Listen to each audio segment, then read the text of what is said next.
हम एनडीए के हिस्से जरूर रहे, लेकिन हमने बीजेपी को कभी जम्मू कश्मीर में एंट्री करने नहीं दी। बीजेपी की कोशिश है कि यहाँ एक हंग असेंबली रहे और यहाँ गवर्नर रूल जो है वो कायम रहे। उनकी ये कोशिश है कि यहाँ किसी न किसी तरह कोई जो क्लियर रिजल्ट ना आए और फिर वो सुप्रीम कोर्ट को कहे कि ना हमने तो इलेक्शन कराए, अब अगर यहाँ किसी को मैंडेट नहीं मिला तो इसमें हमारी क्या खता है। महबूबा मुफ्ती साहिबा को आदत है, वो मतलब अजीब अंदाज में तकरीर करती हैं। महबूबा मुफ्ती साहिबा को तो पहले मैं इस चीज का याद दिलाऊं कि हम एनडीए के हिस्से जरूर रहे, लेकिन हमने बीजेपी को कभी जम्मू कश्मीर में एंट्री करने नहीं दी। हम एनडीए में रह के भी हमने जम्मू की पार्लियामेंट सीट जो है बीजेपी से छीनी थी। हमने उनको जम्मू का पार्लियामेंट सीट जीतने नहीं दिया, कश्मीर तो दूर की बात। बीजेपी को लाने वाले जम्मू कश्मीर के लोग अच्छी तरह से जानते हैं कौन है। बदकिस्मती से महबूबा मुफ्ती को बजाय ये कि वो लोगों से 2014-15 की माफी मांगे, वो अपने गुनाहों को जो है वो हमारे जिम्मे ठहराने की कोशिश कर रही है। पार्लियामेंट के नतीजे शायद उनको अभी तक भूले नहीं। वजीर आजम साहब को अब जम्मू कश्मीर आके कोई नई बात करनी चाहिए। लोग अब ये तीन खानदान सुन के थक गए हैं। कोई तो नया डायलॉग आए, कोई नई बात हो, कोई ऐसी बात जो जम्मू कश्मीर के लिए ठीक रहे। ये तीन खानदान जो है ये हम हर इलेक्शन में सुनते हैं। लोग भी अब इन बातों को सुन के थक गए हैं। सर, जैसे इंडिपेंडेंस की एंट्री है या जमात बैक कैंडिडेट्स है, do you have apprehensions of a hung assembly here? मुझे लगता है जम्मू कश्मीर के जो वोटर हैं वो इससे कई गुना ज्यादा समझदार है। बीजेपी की कोशिश है कि यहाँ एक हंग असेंबली रहे और यहाँ गवर्नर रूल जो है वो कायम रहे।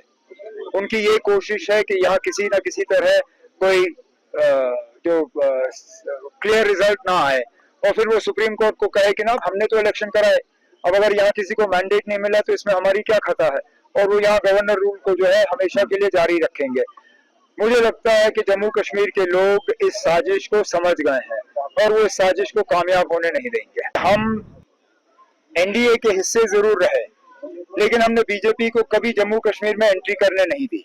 बीजेपी की कोशिश है कि यहाँ एक हंग असेंबली रहे और यहाँ गवर्नर रूल जो है वो कायम रहे। उनकी ये कोशिश है कि यहाँ किसी न किसी तरह कोई जो क्लियर रिजल्ट ना आए और फिर वो सुप्रीम कोर्ट को कहे कि ना हमने तो इलेक्शन कराए, अब अगर यहाँ किसी को मैंडेट नहीं मिला तो इसमें हमारी क्या खता है। महबूबा मुफ्ती साहिबा को आदत है, वो मतलब अजीब अंदाज में तकरीर करती हैं। महबूबा मुफ्ती साहिबा को तो पहले मैं इस चीज का याद दिलाऊं कि हम एनडीए के हिस्से जरूर रहे, लेकिन हमने बीजेपी को कभी जम्मू कश्मीर में एंट्री करने नहीं दी। हम एनडीए में रह के भी हमने जम्मू की पार्लियामेंट सीट जो है बीजेपी से छीनी थी। हमने उनको जम्मू का पार्लियामेंट सीट जीतने नहीं दिया, कश्मीर तो दूर की बात। बीजेपी को लाने वाले जम्मू कश्मीर के लोग अच्छी तरह से जानते हैं कौन है। बदकिस्मती से महबूबा मुफ्ती को बजाय ये कि वो लोगों से 2014-15 की माफी मांगे, वो अपने गुनाहों को जो है वो हमारे जिम्मे ठहराने की कोशिश कर रही है। पार्लियामेंट के नतीजे शायद उनको अभी तक भूले नहीं। वजीर आजम साहब को अब जम्मू कश्मीर आके कोई नई बात करनी चाहिए। लोग अब ये तीन खानदान सुन के थक गए हैं।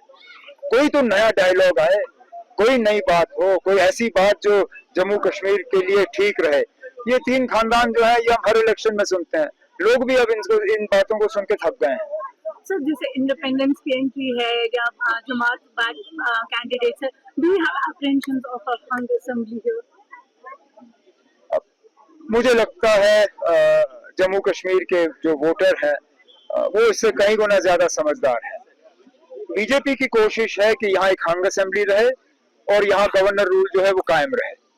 उनकी ये कोशिश है कि यहाँ किसी न किसी तरह कोई जो क्लियर रिजल्ट ना आए और फिर वो सुप्रीम कोर्ट को कहे कि ना हमने तो इलेक्शन कराए, अब अगर यहाँ किसी को मैंडेट नहीं मिला तो इसमें हमारी क्या खता है, और वो यहाँ गवर्नर रूल को जो है हमेशा के लिए जारी रखेंगे। मुझे लगता है कि जम्मू कश्मीर के लोग इस साजिश को समझ गए हैं और वो इस साजिश को कामयाब होने नहीं देंगे।